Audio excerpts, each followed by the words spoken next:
Okay, well, hello everyone. Welcome to the Leadership Development Managing Complicated Conversations webinar. We're excited to have you here with us today. My name is Stephanie. I'm one of the enrollment counselors with the online programs supporting Ohio University. The session will contain about 30 minutes of information along with a brief Q&A at the end. During the presentation, please feel free to post questions in the chat as we go along, and we'll take some time at the end to answer those for you. Today's webinar is hosted by Professor Amy Taylor-Bianco, who is presenting Leadership Development, Managing Complicated Conversations, and sharing more expertise from within the Ohio University Master of Science in Management program. We will hear how difficult the conversations with high stakes are, and what we can do to prevent making a mess, as well as gaining tools that will help us with those conversations. Again, feel free to leave your questions in the chat, and we'll have time to address those at the end today. With that, please welcome Professor Amy Taylor-Bianco. Thank you so much, Stephanie. It's great to be here around this topic, especially a topic that a lot of us hold dearly because it affects so many of us, but it's great to be here with everybody today. So we're talking about leading and managing complicated conversations. And this first picture I thought is pretty good, where one person is saying something and the other person's thinking, is that really what you just said? Or, you just are so in such different places, it's hard to even imagine where we would be together. So let me go forward, and then we'll try to put some words to that picture and maybe even put it into a place where there's a relaxed, good conversation happening. All right, so I'm Amy Taylor-Bianco. I'm a business psychologist. I'm an organizational psychologist, and I'm the program director of the Masters of Science in Management at Ohio University. So I've been a professor here for about 20 years. I received my PhD, I should say, my PhD at Columbia University in a very practice-oriented program. A lot of people went into industry, other people went into academia. I did a little bit of both. But we were student-centric there, just like we are at Ohio University.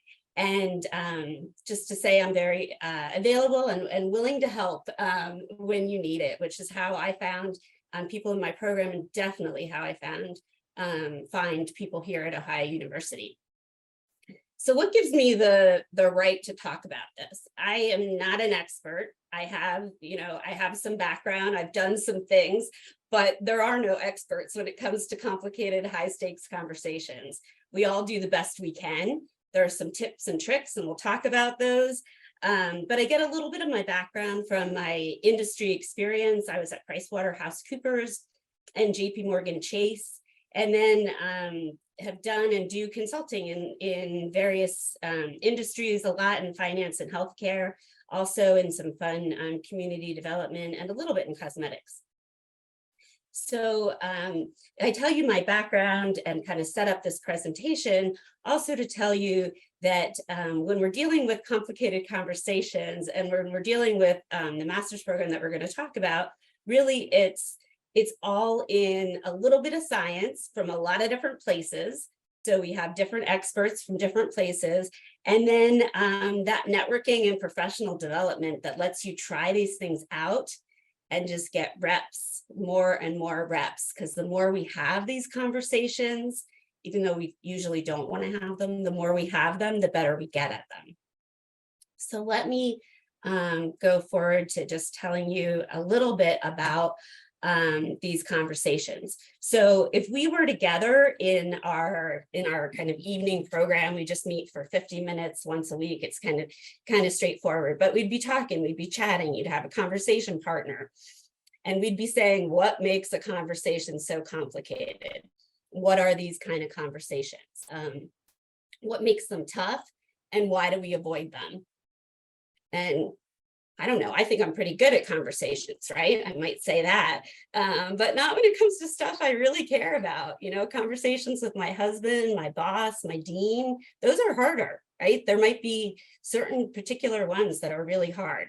So we're going to talk about those complicated things in both personal and professional life, and then some of the traps that we get into. So there are traps for everybody in all of these. That's why it's communication. It's, humans are messy. So there's some traps, but there's also some tricks to managing those traps. And so we're going to talk a little bit about those today. We have an interdisciplinary kind of approach to our program. And so I'll talk to you from a few different perspectives and just say, oh, well, here's where you'd learn more about this or that, but we'll get into it a little bit. So consider this. I just love this, this GIF because that's what I want to say sometimes, right? The conversation's over, that's it, no more. But yet it keeps, it keeps being in my way. So think about, and since we don't have a partner, I'd ask you to just jot this down. I know it seems kind of silly to sit there and jot something down, but please do. So the hardest conversation you've had this year, what was it?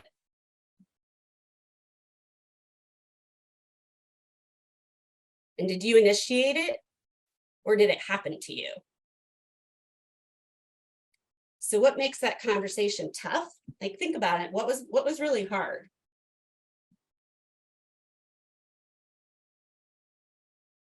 If you're having trouble pinpointing a hard conversation, I'd say what wakes you up at night?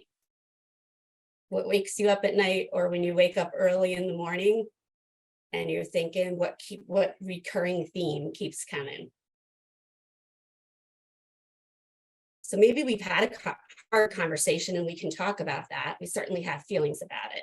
Hopefully you've got something there. We can give examples, but a classic one, kind of a little bit of an unfair one, is asking for a raise, just because it's a power differential. But we'll talk about other tough conversations because there are so many. All right.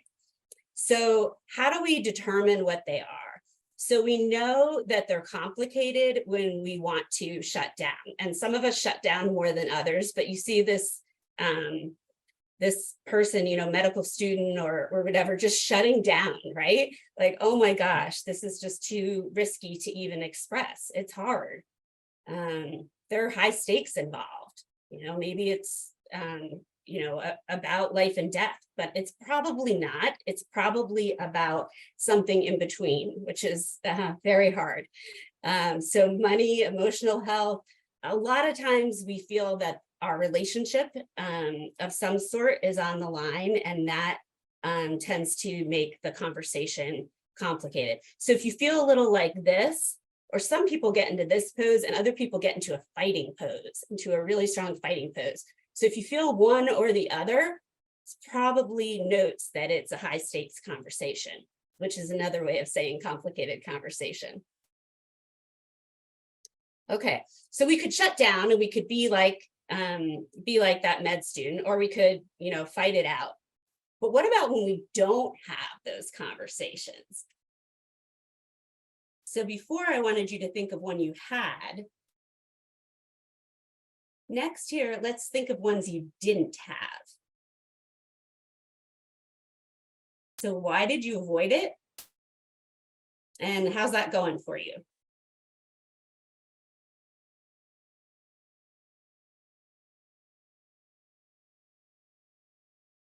Right, so we call them high stakes conversations because when we don't have them, they're tricky too. But boy, are they hard to have. And there's so many ways that we can talk about this, and we can talk about it from interdisciplinary perspectives. But let's talk about the ones that we didn't have. So what was the cost of kind of doing this? What was the cost of not listening if somebody else had the conversation with us, or we hope to be on the proactive end, not having the conversation, not initiating it? So I've written down just a few of the things here, but the costs are usually many. And we usually see them over time in stress, in often bodily symptoms. So our feelings have like symptoms, they have places that they kind of show up. So we often see them in those places, in our confidence to have another one, right? If we didn't have the first one or one, it's hard to have another. In opportunity, right?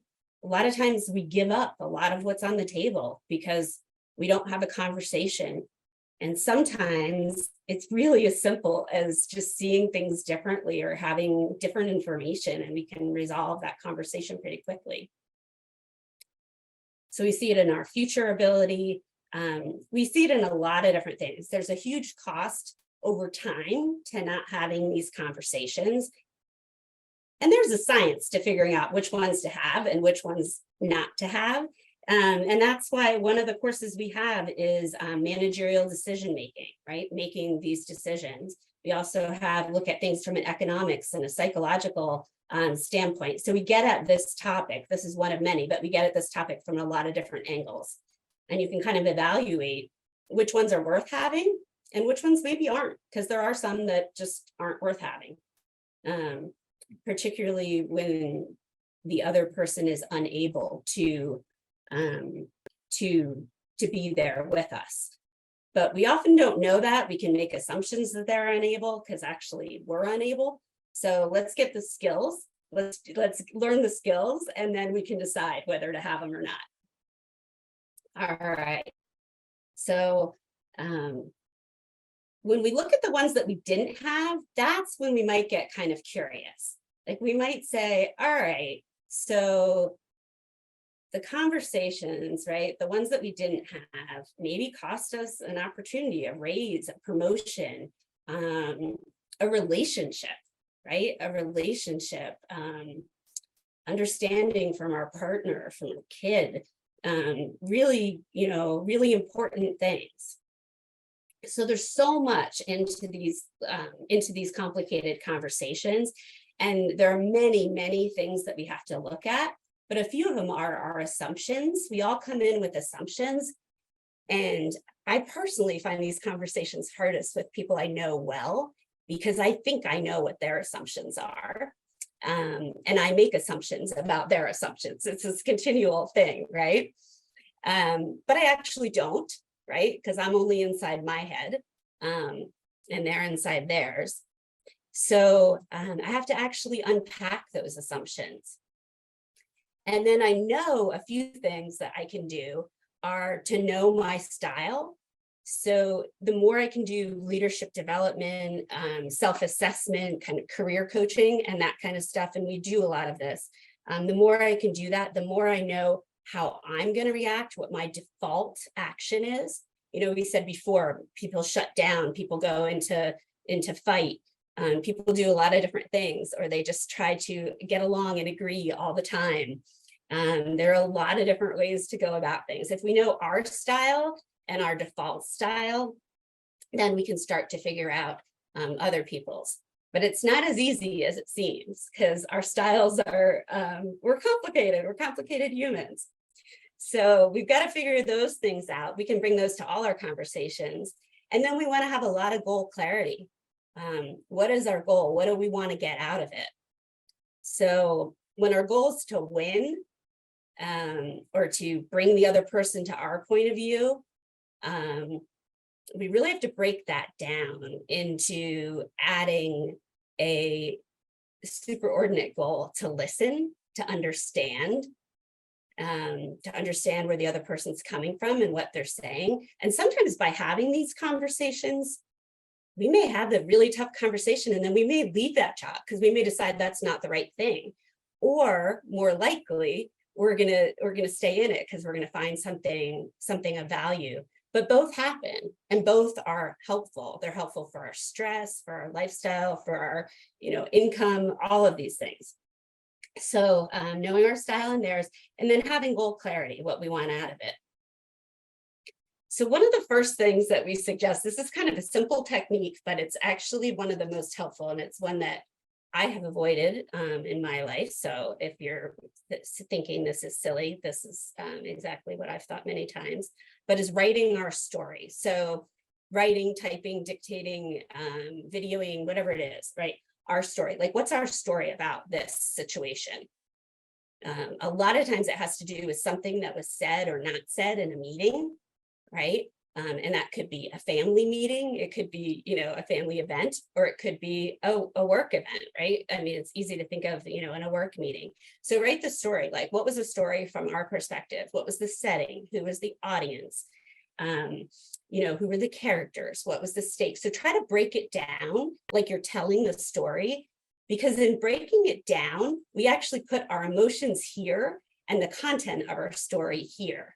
And so in breaking it down, it really helps us to get ready to have that conversation. So when we write it from our perspective and then we cool off, we can actually think a little bit more about, okay, what might that story be like from the other person's perspective? But when we're hot, when we're just coming into this, you don't even have to think about that. Just write your story and try to dictate it, make it really simple, but kind of like a play, right? Like, so if somebody else was to enact it, what would they need to do? Where would they need to be? What would they need to know? What would they be feeling before, during, and after?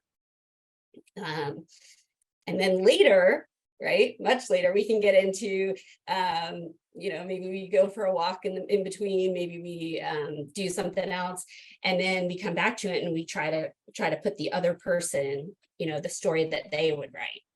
So that's one way, one way of getting curious. There's a lot of data-driven things that we can do too.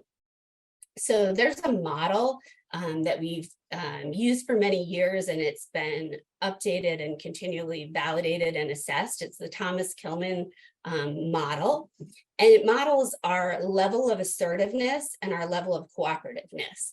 So you can't figure this out in your head, and because it's too many different factors. It sounds funny, but it's the range of how assertive you are and how cooperative you are, and it may vary some depending on situations, right? I may be more assertive at home than I am at work, or the opposite, right? It just depends. But there is a short instrument that you can take and that we give, as business psychologists, which aren't really looking at anything deep about you. They're just looking at, like, what do you bring to the table at work, and how can that help you? How can we find your strengths, and how can we find your workarounds so that we can get you doing your very best? So we can go all the way from avoiding, right? So avoiding, shutting down, to competing. That's the assertiveness part. And we can also go from that end of things to accommodating. So sometimes we can get so accommodating or collaborating that we lose some of the value of what we had to offer. And when I think about this, I like to think, what did the organization lose? What did most of us think fairly highly of ourselves, right? So what did the organization lose out on? Like, what did I have to say that they didn't get to hear or to learn from because I couldn't have this conversation? So maybe I'm just too collaborative. That sounds funny, but I could be too collaborative. There's times I've got to challenge and compete. There's times I need to be accommodating, and there's times I, need to step back. I don't know about avoid, but maybe step back. So the middle is compromising, and compromising isn't the same as accommodating, right? It's a give and take. It's like a tug of war where you've got both sides and you're pulling back and forth depending on the different forces. So we can actually do a force field analysis and analyze the conversation and kind of the forces that are going to push you over one way versus push you over the other way. So we're talking about conversations today, and complicated conversations, but this could be any change, any kind of complicated thing that you want to get into.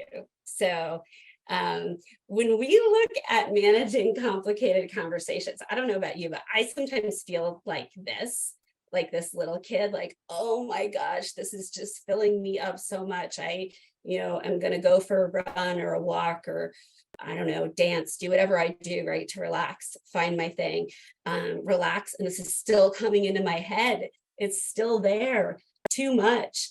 It's just too much. So this is what it often feels like. And what we as professors try to do, and as business strategists and experts, is try to pull this down so that you can relax and really be yourself, and get back on the sort of playground of life, back in the workspace, back having interesting and fun conversations with your partner, and not having this thing sticking in the way. So this is just a little bit of what you get into in complicated conversations. But let me just show you a few things and tips or tricks and strategies that might help you, and also just tell you a little bit about some of the different things that we have to offer. So get personal.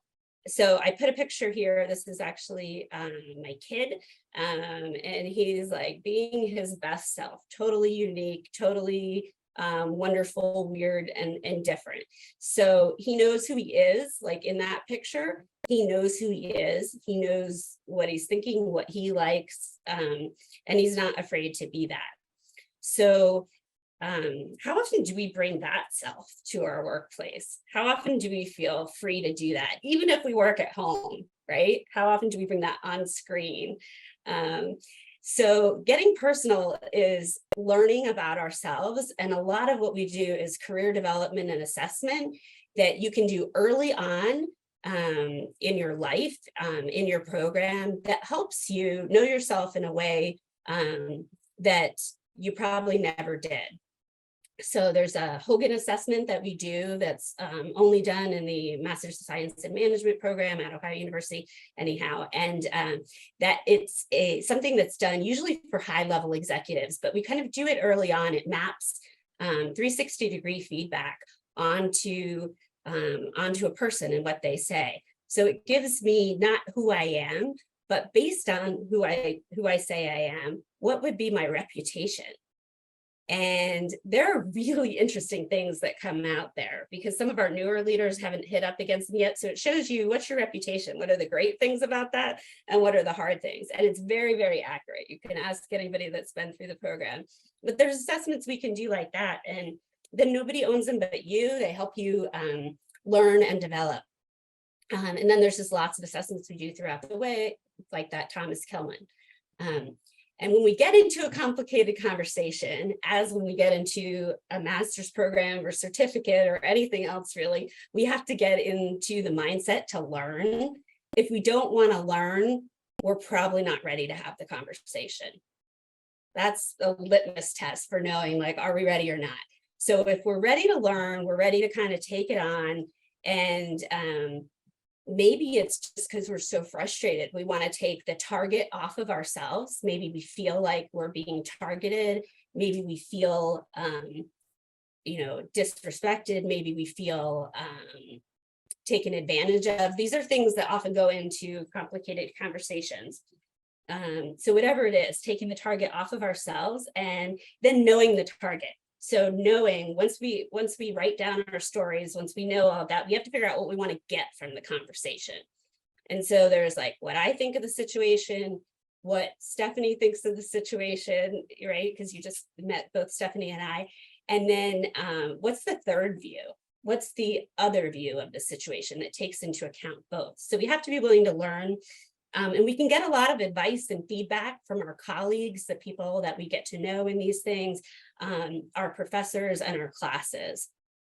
So that learning approach is going to really matter. And then I like to call it two-factor authentication.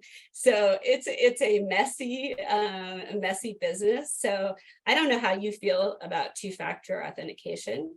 Probably depends what end of things you're on, but it takes a little longer. Right? We can probably all agree that it takes a little bit longer. It just takes a little more time. It might be a little more messy, but what does it do? Right? The idea is to keep us from harm, right? To keep us from some of the negative things. So two-factor authentication can take longer, but then it makes things fit. So it kind of makes the key fit with the lock. It makes it makes things fit, or, for the other side, somebody who we're trying to keep away from our stuff, it makes it not fit. But two-factor authentication is a way I like to think about it. So when we come out of it, we need to be willing to bring that other person's perspective, or at least be willing to see where they are and know what we're hitting up against.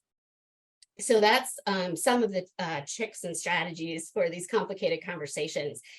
We could do Tammy Reynolds, who's done this a lot, Kim Jordan, other professors, they've done, multi-week sessions on it, different ways, class exercises. There's a whole bunch of things we could do, but there's a few things for you today. that hopefully will help you. So get personal, learn, and go into the two-factor authentication mode where you really have the other person's perspective and yours. So why would you consider choosing Ohio University's College of Business to help you with the complicated conversations of your life, your work, your well-being, your career, right? Whether it's your current work or your continuous career trajectory. So why would you choose Ohio University grad programs and College of Business? So here are a few reasons for you. We have a lot of real world industry experience. I've never been anywhere where professors have so much experience. So I work in our Walter Center for Strategic Leadership. This is a program within it. The director has about probably 25 years of experience in industry, doing a similar thing, but having gone into industry. Then she got her doctorate and is coming back. And I'm kind of going the other way. So we're constantly dealing with practice and academics. We're constantly doing that. We're not off in some kind of place where we're just doing academic stuff. It's real world, and you're helping us because you're bringing in your experiences. And I know a lot of us really love helping to solve those problems and helping other students to help each other as well. So we're student-centric, that's for sure. Available and willing to help. I told you that was going to be a theme throughout. It's been a theme throughout my life, and definitely a theme at Ohio University. It's one of the things I love about this place. This is really flexible. It's flexible for your schedule and your pace. So we have class formats and timing that work for you and not against you. So a lot of times the problem with continuing our education and going to school isn't really a problem at all, but it's a constraint, right? Just like in complicated conversations, it's like that it happened to happen too quickly or too, just different things. So you can log on from work, you can log on from home, but we don't meet a whole lot. It's asynchronous. Our program is asynchronous, except for usually a Wednesday night kind of get together where we talk about real problems and cases. We have a lot of different ways to do that. We have about 50 minutes with different class sessions, and then probably once every 2 to 3 weeks, we have different opportunities, career coaches that come in, speakers from amazing places. We have the head of social media for Adobe. We have just these high level people come in and tell us about their career and where they started and what's worked and what hasn't. So that's just an example. But so these networking professional development experiences, and then we're an accredited College of Business that is nationally ranked and amazing in these different areas. Our career management services through GradCat and through our career director, Elizabeth Garino, is unparalleled. I haven't seen anything like it, and I've been in this business for a long time. So I think of this program and this opportunity as a career and life accelerator where you also get a degree. So I think of it as, leadership development, career development, and then you get this cool degree. So here are a few of our faculty. These are the folks that probably have the most stake in your degree when you're coming to us. So just look at the variety real quick, even if you don't look at the names, although they are very cool people, I must tell you, but just look at the variety of people that you have. Look at their backgrounds. So you've got a global economic strategist, a supply chain expert, a storyteller, right? A human resource talent leader, an analytics and decision-making scientist. You've got all these different people together. And when we look at problems and we look at complicated conversations, whether it's in someone's particular situation or it's a bigger issue, we look at it from a lot of perspectives. And we love to practice these skills. We love to happily argue with each other in order to get better outcomes. So that's a lot of what you're going to see throughout this. So you're also going to see management capabilities, and they're going to be tailored to whatever your industry is. So you can work, you've got the different people, but then I kind of gave you an example here with the MSM at a glance. So management capability tailored to whatever it is you do, right? And we've got different people in different areas, so we can help you tailor it, but it helps to look at a problem from all angles. So you get specialized certificates. You graduate with 3 unique certificates plus a degree. Incredible flexibility. You can stop in and stop out. It's can be done in as few as 24 or as few as 12 months, or it can be done, on a 24-month schedule too, or you could, do your first certificate, go take a new job, get started on that, have a baby, get married, do whatever it is, and come back to stay with us all along so that you're in some of these career coaching and development pieces, and then join back in classes when you're ready. So we also have some scholarships and so forth, not a ton, but we do have some. But what I want to put under that piece is that we're really very, very affordable, not just inside Ohio, but outside Ohio as well. So let me go a little bit further. So you don't need to go into all the details of this, but if you're going to glance back at it later from the recording, this is our curriculum structure. So the reason you get so much development and leadership development is that you really only have this management and leadership certificate up front and this industry capstone experience at the end, where you work on a real project with a live client. I think Brooklyn Brewery is the current client that students are working on, from the comfort of their own homes, but all coming together with their different experiences, using what they've learned in the degree and pulling it together in the capstone. So you've got first, last certificate, and then you get to pick 2 certificates in the middle. And what keeps us together is all the leadership development along the way. So it's a lot of fun. We have a great time, and you come out with skills. We've seen people get promoted, and Al Callow is one of them. He's a great student who has talked for us different times, but he saw a promotion after the first certificate, after the management and leadership certificate. So just putting that on his LinkedIn, just letting people know he was enrolled and doing it. And then after subsequent certificates, so just keep going. There's quite a few opportunities. And it's part of it is that we have these enrichment activities all throughout the way. So we have the fireside chats, like I was talking about, with amazing executive coaches. We also have an optional executive mentor, the leadership assessment and feedback. You work directly with me on that, and you work with other professors on other pieces. You've got team and problem solving. You've got a leadership development conference, which is not too long. You just need to come to one. It's just a quick Friday through Saturday night, but it gives you a chance to get together and be on campus and have that opportunity sometime during your experience with us. So the career outlook, just to get to that, so 93% of respondents in a recent survey that we did saw improvement in their promotability since entering the program. So most saw improvement in their promotability. There are some people who didn't want to move. They're really happy where they are. And you could see it by the fact that their company may be even paying for this program and helping them to develop, but they're not quite ready for the next thing. That's cool too. But we prepare people for leadership, management. It's all problem solving, it's all complicated conversations, right? Or complicated problems, some are conversations. Expertise from your combined certificates.